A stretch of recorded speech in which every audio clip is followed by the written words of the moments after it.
I was so poor when I was acting. You know, I didn't have any money, and my parents were poor too. They couldn't help me. And my grandmother would send me $20 a week in an envelope, $20 bill. And I'd take that and I'd buy a loaf of bread, peanut butter and jelly, and a bag of apples. And that was like, that saved me.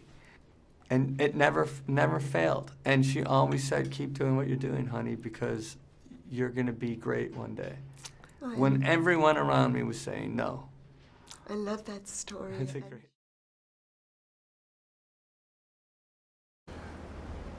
My first performance was singing Christmas carols on the street in Westwood with my siblings.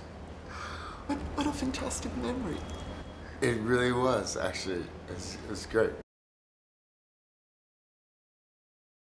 Service, and then after Sunday service, I was in church, grew up in the church, grew up talking to God, so much so that as a little girl, not only did I believe I was God's daughter, I got beat up or threatened to be beat up on the playground because I was telling everybody Jesus was my brother. Because my logic was, if I am God's daughter and Jesus is God's son, then we must be related.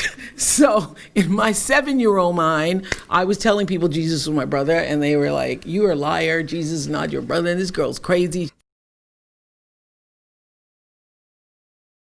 I had made a decision when I was younger. I was going to remain a virgin until I was married. It's very impressive.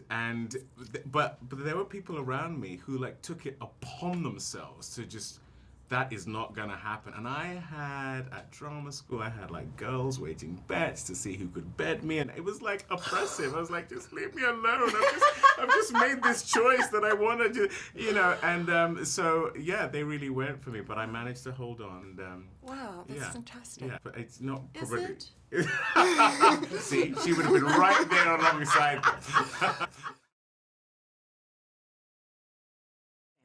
Was there ever a time when you were really young that maybe you took a little piece of candy, or have you ever been caught taking something?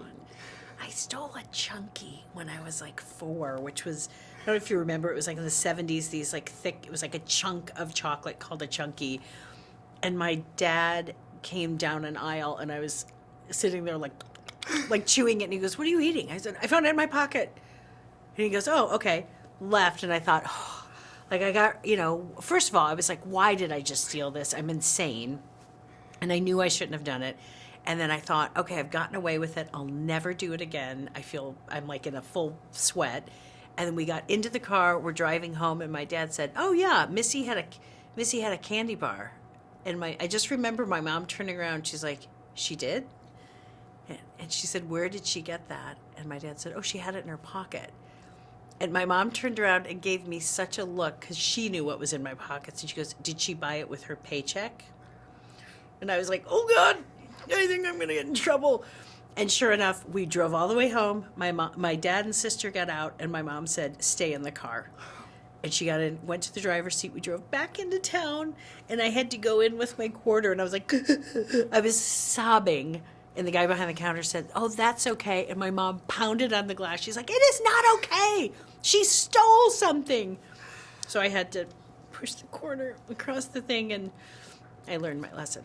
I think we all have that story in our past.